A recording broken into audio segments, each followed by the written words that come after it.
to do today really is just highlight some of the key points and encourage all of us to look at how to work more closely together in making the connection, in understanding our roles and responsibilities in the different types of services we provide or prevention work that we're involved in, and to draw on the strengths and the resources that each other has in addressing the issue, particularly in this state, and then contributing, as a result of the partnership work that we do in this state, contributing to the national dialogue on domestic violence, teen dating violence, bullying, substance abuse, alcohol prevention, and all of that kind of stuff. And for those who have been working at the Prevention Resource Center for all these years, you know well the connections and the strength of working together. So you just offer that to encourage us to continue that work.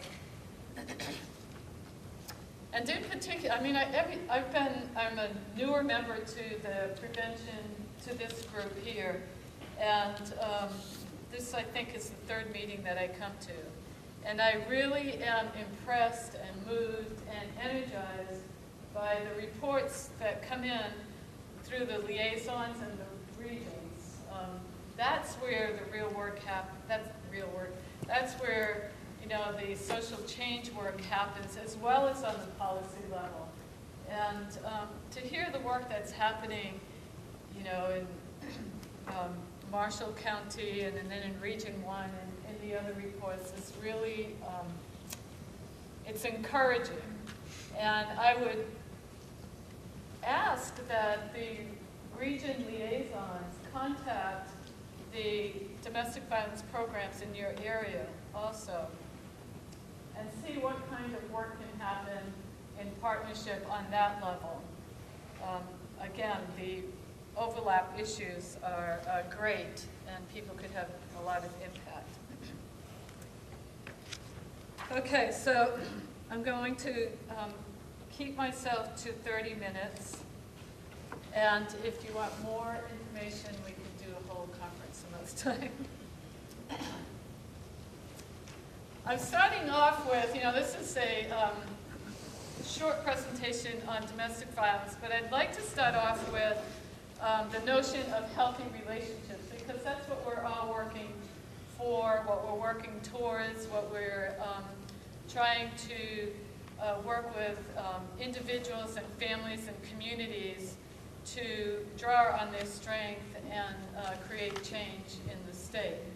And when we talk about healthy relationship, although most of our work is focused on looking at the dynamics and the analysis of abusive relationships, this really is what keeps us in the work and what keeps us motivated to continue to do the hard work of responding to people who flee their homes in the middle of the night because it's not safe to stay there. So the values, the importance of looking at respectful respect in relationships, the ability to negotiate and look at the elements of fairness, how we are honest in our relationships, how we model that, not only we, meaning those of us here today, how we model that not only in our individual relationships at home, but also in our relationships here, our professional relationships as well. So what we carry as personal values, it's important to weave those into how we work with each other in partnership and in our professional relationships. The shared parenting in a responsible and not a manipulative way, shared responsibility, trust and support for each other's dreams, for each other's goals, how we help each other be who we are on our deepest level.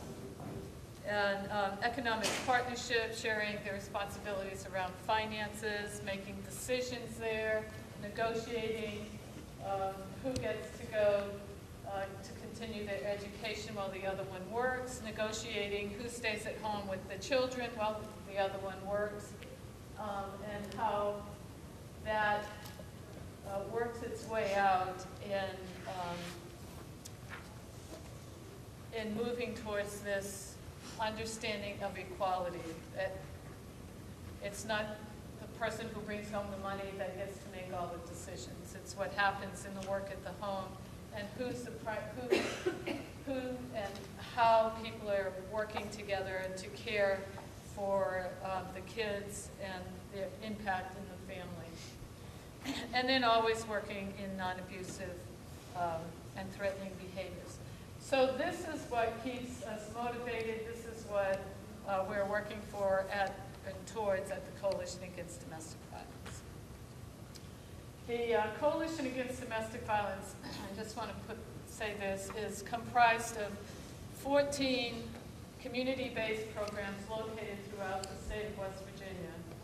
Each of the programs is autonomous, and each is responsible for a service area anywhere from 2 counties to 8 counties. All of the licensed programs in the state of West Virginia are members of the coalition.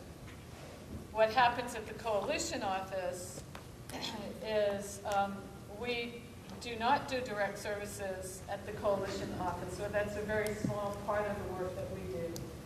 The primary focus of the coalition office, where 11 people are employed full-time, is the development of public policy,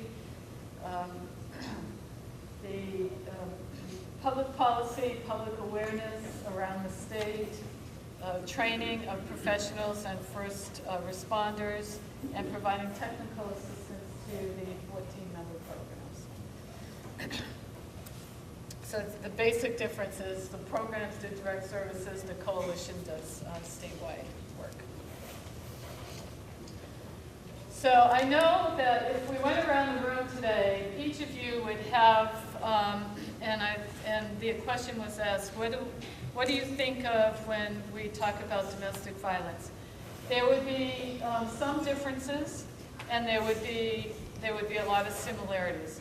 So that we're on the same page today, the definition or the understanding that we're using today is that domestic violence is a pattern of coercive control, of coercive patterns, coercive behaviors. And one of the key words here is that it's a pattern. It's an ongoing set of behaviors that an individual uses to maintain domination and control in a relationship. So it's not situational violence, okay, where brothers might get into a fist fight, or even in an intimate partner relationship where 2 individuals are having an argument and somebody pushes another person. That may be domestic violence if it's in the context of a pattern of coercive behaviors. But if it's not situated in the context of control, then it may not be domestic violence. And one of the key pieces of looking at what we mean by violence is looking at the context within which it happens. So it's a pattern of coercive behaviors with the intention, the purpose is to dominate and control another person. And that is done through tactics of fear, intimidation, and harm, and or the threat of harm.